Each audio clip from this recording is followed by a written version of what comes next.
The Crow is a 2024 reimagining of the original 1994 film, which was this one directed by Rupert Sanders and stars Bill Skarsgård, and FKA Twigs. I know that she is a record producer, does electronic music, and is also an actress from Britain. And then I know Bill Skarsgård and everybody else in the film I didn't really recognize, but fairly good overall, but I'll get into everything really. Being that this one came out in 2024, I did miss it, but it is a year old and going, probably a year and a half, but I'm still going to keep this relatively spoiler free because I don't like doing big spoiler reviews in case anybody else has missed it because obviously in 1 year not everybody's going to see every film. So I'm just going to talk about my thoughts. And I had no interest in watching this in 2024 when it came out, really. But I thought I'd get around to it maybe if I found it somewhere. And being that I recently bought the sequels to the original Crow and did shorts on them, which you can see them all on the channel, I was leading up to this one, being that I would make a full thought review on it, kind of thing, as a finale. So I like the first of all that they went for an entire reimagining because everybody knows, or at least in the movie realm, has heard about the tragedies that went on when it comes to the 1994 Crow with the lead, Brendan Lee, rest in peace, passing away during the filming because of an accident on set, and his wife, who he was his fiance, I should say, because they weren't married yet, I don't think, went on to be an advocate on film set safety, essentially, so that tragedies like that don't ever happen again. So the biggest mistake that this film could make would be just redoing the original because the original's already made. It's a classic. It's based on a comic. It holds so much nostalgia for a lot of people, but it also has that bit of taint on it too. So you got to have respect for the film no matter what, whether you love it, whether you hate it. You got to respect what it is as a moment in film history. So this one doing its own thing was a really good choice. I don't have a problem with the way Bill Skarsgård looks in this film at all. I mean, a lot of people did. A lot of people didn't like the whole Post Malone looking like face and gangster kind of emo look, but I mean, I his hair maybe could have been done differently, but to me it just didn't really matter. Like he was different enough looking. He had the trench coat. He looked cool. I watched the trailer. The trailer looked fine. The action looked fine, and it looked different enough from the original Crow to be fine, in my opinion. So I went into it with absolutely neutral expectations, and I enjoyed it more than I thought I did. Of course, it doesn't even come close to the original Crow, and there are some of the sequels that I do also like better than this one.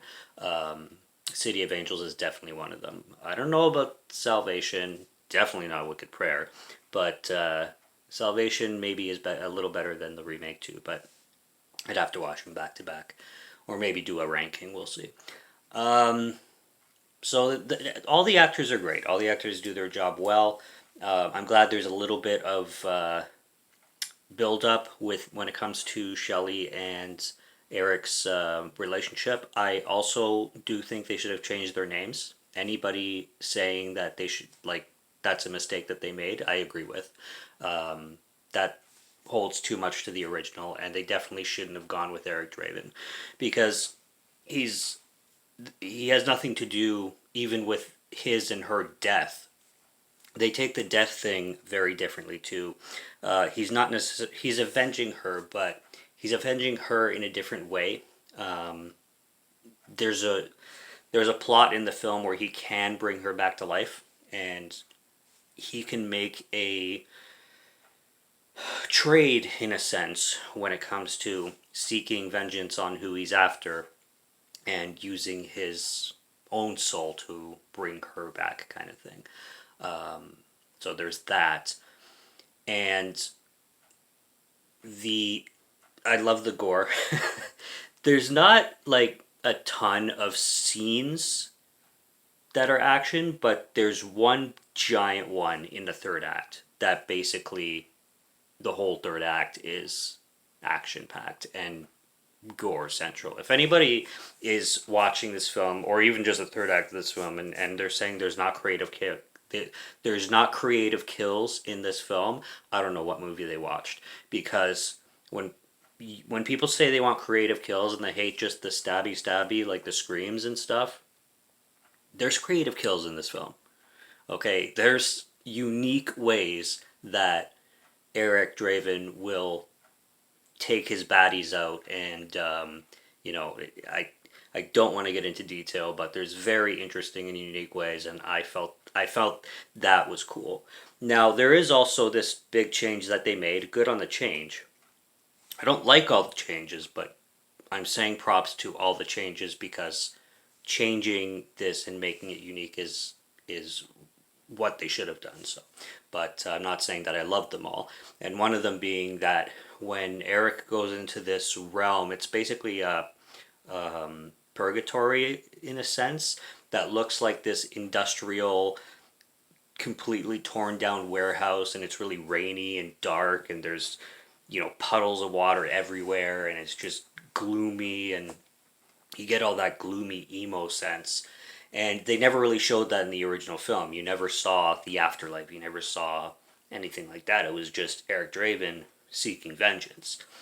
And this one, they play the lore much bigger, and they also introduce this mobster, not mafia, but like more of a mobster kind of underground, like big league guys kind of thing, that they got Shelley involved with something, and she did something really, really horrible in her life, which I don't know if that's the reason why they killed her necessarily, but basically when she met Eric and they were hitting it off, which they hit it off way too quickly, by the way, way too quickly.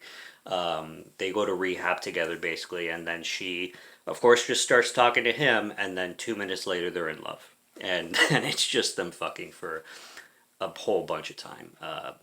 I don't really buy that, but I did like the extended build up of watching them be together, that they threw into the film. But yeah, basically, she did something really, really horrible. She was involved with the really wrong crowd. I also should say that there's this thing they do with white eyes. I'll just leave it at that. That, again, is a big change, but I didn't understand and I didn't see the point, and it didn't really make a lot of logical sense at all. It kind of went too far and too ridiculous, and I just didn't get it. That creative choice. But like I said, I'm not trying to repeat myself, but I do like when a remake, especially a reimagining, changes it up a lot, completely, basically. But yeah, that's basically all my thoughts on the whole thing, as spoiler free as I can without being extremely spoiler free. But I liked it more than I thought I was going to. My favorite part was the third act, and the acting was fine. Some of the differences I enjoyed, some of them I didn't enjoy, and I would always prefer watching the first. This is just another kind of Crow that is fine for an action film. For something just, if you like your action films, this one's going to satisfy. Absolutely no problem. I think people definitely went a little too hard on it. But that's all I got. I enjoyed it. I'm glad I watched it. It's another entry to the 2024 list. And subscribe to Morgan Film Fan if you'd like to listen to my voice, or if you like my film reviews. I'll be back with more soon, so stay tuned for those.